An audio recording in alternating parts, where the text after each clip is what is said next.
سلام، من آیسودام، اینجا آیسی مگزینه و توی این ویدیو میخوام کتاب اتمیک هابیتس رو بهتون معرفی کنم و در مورد ارتباطش بهتون بگم با شاید باورتون نشه ولی پوست خوب. عاشق این جمله از این کتابم که میگه اگه به مدت 1 سال هر روز 1% بهتر بشی، در انتهای کار 37 برابر بهتر خواهی شد و این خیلی شگفت انگیزه. کتاب اتمیک هابیتس رو اگر حالا خونده باشید میدونید که جیمز کلیر نوشته و مهمترین پیغامی که به ما میده توی این کتاب این هستش که قدرت واقعی توی تغییرات ناگهانی نیست، بلکه در تغییرات خیلی کوچیک ولی مداومه. طی حدوداً این 2 دهه‌ای که توی حوزه سلامت و زیبایی کار میکنم، افراد متفاوتی رو میبینم، در مورد سبک زندگیشون ازشون سوال میپرسم و تفاوت افرادی رو میبینم که سبک زندگی سالمی دارن. مثلا دوست دارن لاغر باشن و لاغرن، دوست دارن پوست خوبی داشته باشن و دارن.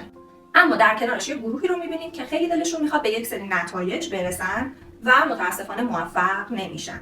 میخوام ببینیم که این 2 گروه افراد چه تفاوتی با هم دیگه دارن. همه ما آدما عاشق اینیم که خیلی سریع به نتیجه برسیم. نمیدونم کسی هست بخواد خلافش رو بگه نه من عاشق پروسه هستم. همه ما دوست داریم تا ورزش میکنیم فرم بدنمون تغییر بکنه. هممون دوست داریم تا یکم به پوستمون میرسیم نتایج قابل مشاهده روی صورتمون ببینیم. هممون دوست داریم تا یکم زبان تمرین میکنیم بتونیم راحت و رسا انگلیسی صحبت بکنیم. اما متاسفانه یا خوشبختانه مثل اینکه سازوکار دنیا اینجوری نیست. ما حتی این موضوع رو میتونیم توی نظم طبیعت ببینیم. یعنی یه درخت برای اینکه درخت بشه یه روزی یه جوونه بوده و سالهای بسیار زیادی، شاید 50 سال، 100 سال، بهار، تابستون، پاییز، زمستون رو گذرونده و تکرار و تکرار و تکرار و تکرار و همین الگو رو اونقدر انجامش داده تا یه روزی تبدیل شده به یک درختی که مثلا ثمر میده، میوه میده. پس ما این موضوع رو میتونیم توی طبیعت هم ببینیم، یعنی و ما هم خب جزئی از طبیعتیم، نمیتونیم خلاف قوانین طبیعت رفتاری داشته باشیم. پس فکر میکنم یکی از مهمترین چیزایی که خوبه بدونیم و یادش بگیریم، البته که میدونم خیلی سخته، برای خود من هم همینطور بوده، اما اینه که دل به پروسه بدیم و از انجام دادن کارهای تکراری شروع کنیم، یاد بگیریم، لذت ببریم. یادم سالها پیش یه پروفسور روانکاوی رو باش صحبت میکردم و حرف جالبی به من زد. بهم گفتش که دوست داری 10 سال آینده چه شکلی باشی؟ و من براش تصویر کردم. گفت اون آدمی که 10 سال دیگه هستی صبحش رو چطوری شب میکنه؟ و من توضیح دادم که آره اون آدم صبح زود بیدار میشه، قهوه‌شو میخوره، یکم تمرین یوگا مدیتیشن انجام میده، کتابشو میخونه، بچه‌رو میکنه، کاراشو چک میکنه، این کارو میکنه، اون کارو میکنه. یه روز کامل رو وصف کردم. این حرفی که دارم میزنم مربوط به تقریبا 6-7 سال پیشه. و به من گفت خیلی ساده، خب وایساده شروع کن از الان همین رو زندگی کن. یعنی اون آدمی که 10 سال دیگه خودتون میبینی تو اون جایگاه با اون لایف استایل، از فردا شروع کن همین سبک زندگی کن و همین روتین رو داشته باش. و خب من خیلی تحت تاثیر قرار گرفتم، خیلی خوشم اومد و اینجوری بودم که آخ جون آره میخوام برم از فردا همینجوری زندگی بکنم. اما وقتی که موقع عمل رسید دیدم که وای چقدر سخته. مثلا من عادت ورزش توی خونه رو ندارم که مثلا پاشم صبح زود متنو پهن بکنم، بخوام یوگا انجام بدم و ماها زمان برد از زمانی که تصمیم گرفتم تا اجرا بکنم تا تبدیل بشه به یک روتین توی زندگی من که وقتی صبح بیدار میشم بخوام در حد 15 دقیقه به صورت آنلاین با یوتیوب مثلا یوگا انجام بدم. حالا برمیگردم به صحبت این کتاب که خیلی کلیدی و جالبه که میگه سیستم در مقابل هدف و میگه که موفقیت حاصل هدف گذاری نیست، حاصل سیستم سازیه. و من شخصا خودم این جمله رو زندگی کردم. یعنی مهم نیست که چه هدف گذاری میکنی، مهم اینه که چطور اون هدف رو تقسیم میکنی به کارهای اونقدر کوچیک که بتونی به صورت روزمره انجامشون بدی. مثلا من کلاینت هایی دارم که به من مراجعه میکنن، میگن ما پوست خیلی خوبی میخوایم داشته باشیم، دوست داریم پوستمون شفاف باشه، یک دست باشه، زیر چشممون تیره نباشه. و من سوالایی که ازشون میپرسم این هستش که خب آیا شما خواب مناسبی داری؟ آیا تغذیه‌ات سلامت؟ ارزش غذاییت رو میسنجی به صورت روزانه که چه موادی وارد بدنت میشه؟ مدیریت استرس داری؟ سطح استرس چطوریه؟ که معمولا اکثر آدم‌ها اینجوریان که سطح استرس بالایی دارن، که خب اینم خودش یه دلیلی داره، حالا میتونم بعدا در موردش صحبت بکنم. آیا روتین صبح تو روتین شب تو انجام میدی؟ هر چقدر ساده، مثلا هر روز صبح ضد آفتاب میزنی، هر شب صورتتو میشوری کرم مرطوب کننده بزنی. خیلی اینجوریان که نه، و یکی دیگه از درسایی که من بهش رسیدم اینه که وقتی کارها خیلی ساده میشن آدم فکر می‌کنه خب حالا این که تاثیر خاصی نداره، مثلا من حالا یه روزم زد آفتاب نزنم چی میشه. ولی دقیقاً نکته همین جاست که همین رفتارهای کوچولو وقتی تکرار شونده میشن تأثیر بزرگی رو خلق میکنن. باز میخوام برگردم به کتاب که ببینید چقدر جالب در مورد این بخش توضیح میده. مفهوم سود مرکب در رفتار. ممکنه تکه یخی روی میز در دمای 25 درجه باشه و هیچ اتفاقی نیفته، اما وقتی دما به 32 میرسه یخ ناگهان شروع به ذوب شدن میکنه. لحظات جهش معمولا نتیجه صدها قدم کوچیک قبلی هستن. این استعاره از مهمترین بخش کتابی که میگه تغییر همیشه نامرئی شروع میشه. باز این مثال رایج دیگه‌ای که من برای مخاطب‌هام همیشه میزنم اینه که و من میگم مثلا آیسودا واقعا اگر که بیایم تو کار انجام بدیم، اگر که روتین پوستی داشته باشیم، این چیزایی که میگی رو اجرا کنیم واقعا نتیجه میگیریم. و من همیشه به همین یک مثال ثابت میزنم که میگم شما همونطور که اگه یه روز بری باشگاه ورزش شکم انجام بدی 100% مطمئنی که پک در نمیاری. اما اگر 90 روز به صورت منظم تمرین شکم انجام بدی 100% پک در میاری. حالا نه 6 تاشو ولی دیگه تاثیراتی قطعا میبینی، چون رژیم غذایی هم مهمه. و تمام آدمایی که اهل سبک زندگی سالم هستن، اهل انجام دادن ورزش هستن، همه اینو میدونن. باز کتاب یه جمله جالب و قشنگی داره که میگه مسیر واقعی پیشرفت شبیه منحنی صبره. تا مدتی نتیجه نمیبینی اما درونت در حال تغییر بنیادیه. وقتی استمرار داری به نقطه‌ای میرسی که نتایج ناگهان ظاهر میشن. وقتی همون نتایج ظاهر میشن اون موقع آدم‌ها میگن وای چی کار کردی، چطور به نتیجه رسیدی، در صورتی که هیچ کس اون مسیر طولانی و سختی که گذروندیم بدون اینکه حتی یک روز نتیجه ببینید رو نمیبینه. اصولا بچه‌ها این خود کتاب هستش. مطالبی که میگم این کتاب 248 صفحه است. حرفایی که من میزنم شاید رو هم رفته به اندازه 2-3 صفحه‌اش باشه و اگر اهل مطالعه هستین قطعاً پیشنهاد میکنم که خود این کتاب رو بخونید و مطمئنم که تاثیر شگفت انگیزی میتونه روی زندگیتون بذاره. یادم اون سال که یکی از دوستان کتاب به من معرفی کرد و من شروع کردم به خوندنش.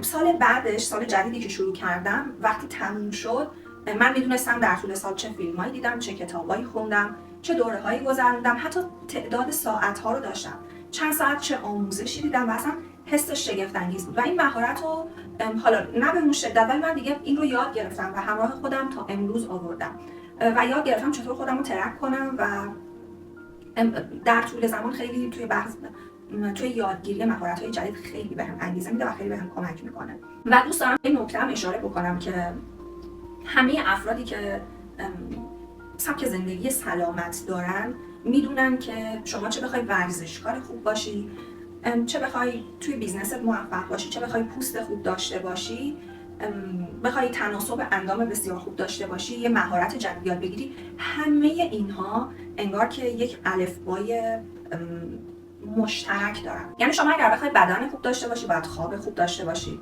باید استرست رو مدیریت بکنی، باید تغذیه خوب داشته باشی.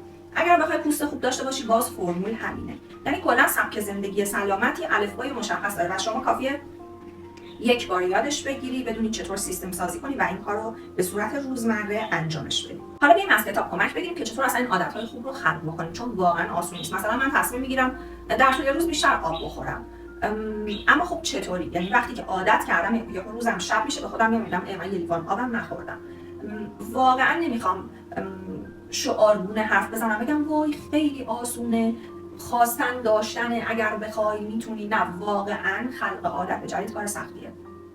خود من به عنوان آدمی که سعی کردم یه سری عادت‌های خوب رو در خودم نهادینه کنم شهادت میدم که واقعا کار سختیه، اما نشدنی نیست. یعنی اگر واقعا بخواید میتونید انجامش بدید. حالا کتاب 4 تا قانون ساخت عادت‌های خوب داده. شماره 1 این هستش که make it obvious، اون رو واضح کنید. این بخش رو از روی خود کتاب میخونم که میگه مغز ما عاشق نشونه هاست. برای ساخت عادت جدید باید نشونه‌اش رو جلوی چشم بذاری.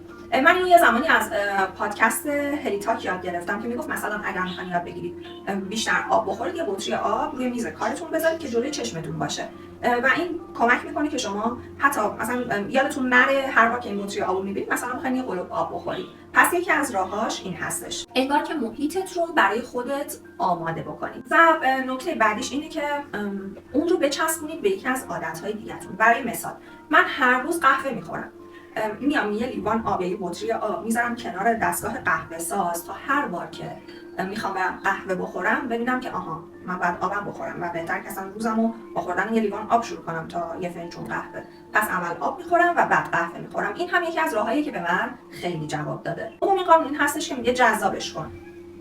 باز از روی کتاب میخونم، میگه برای اینکه مغزت به عادت جدید جذب بشه باید اون رو با چیزی که برات لذت بخشه ترکیبش بکنی. و باز میگه که ما عادت‌های 3 گروه رو تقلید می‌کنیم: نزدیکامون، اکثریت و کسانی که تحسینشون می‌کنیم. مثلا اگه شما دوست داری بیشتر ورزش کنی، بهتره دوستایی رو انتخاب کنی که اونها هم اهل ورزش هستن و واقعا من باور دارم که آدم در طول زمان شبیه محیطش و شبیه دوستاش میشه. سومین قانونش اینه که اونو آسونش بکنیم. هرچه انجام کاری ساده‌تر باشه، احتمال تکرارش بیشتره.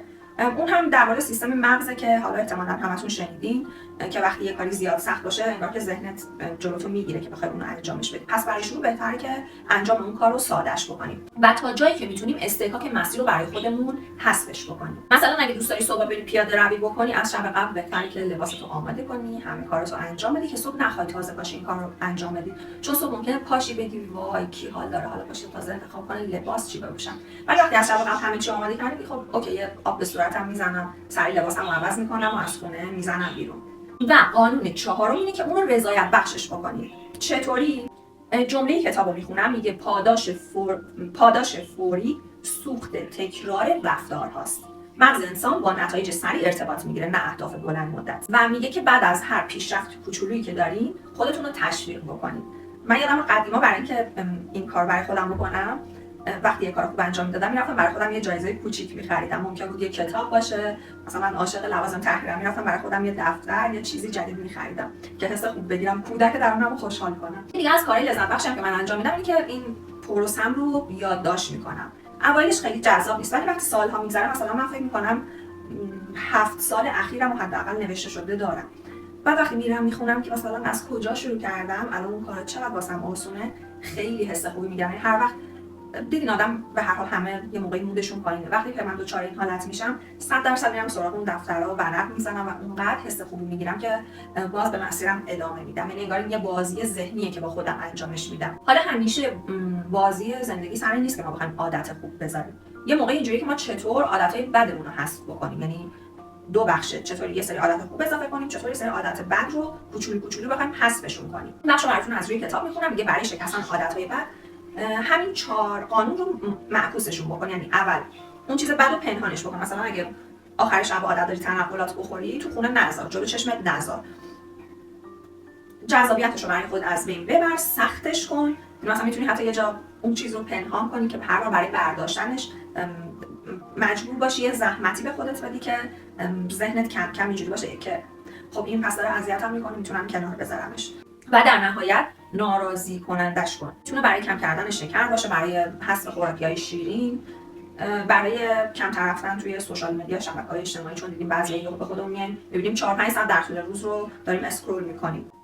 و هر چیز دیگه‌ای که احساس میکنید عادت بده. اگر بخوام مهمترین حرفای کتاب رو در حد 3-4 خط خیلی خلاصه بهتون بگم، این هستش که تغییر پایدار از ساختن سیستم‌هایی میاد که با هویت واقعی هماهنگه. به جای تمرکز روی هدف، باید روی مسیر و ساختن عادت‌ها تمرکز بکنیم و کافیه هر روز فقط 1% بهتر بشیم و سعی کنیم که عادت‌های مفید تکراری درست بکنیم و رفتارهای هیجانی رو حذف بکنیم. من عاشق این جمله از این کتابم که میگه اگه به مدت 1 سال هر روز 1% بهتر بشی، در انتهای کار 37 برابر بهتر خواهی شد. و این خیلی شگفت انگیزه و قدرت اینو نشون میده که چطور رفتارهای مفید کوچولو میتونن نتیجه های خارق‌العاده و تاثیرات بزرگ توی زندگی ما خلق بکنن. حالا دیگه این بستگی به خود شما داره که این تغییر بزرگ میخواد توی کارتون باشه، توی سبک زندگیتون باشه، توی یادگیریتون باشه، توی مراقبت از پوستتون باشه، توی تغییر توی فرم بدنتون و لایف استایلتون باشه. اون رو شما انتخاب میکنید. امیدوارم که معرفی این کتاب براتون مفید بوده باشه، به کارتون بیاد، به کار بگیریدش و در طول زمان شاهد رشد خودتون توی هر مسیری که دلتون میخواد باشید. تا ویدیوی بعدی، فعلا خدا نگهدار.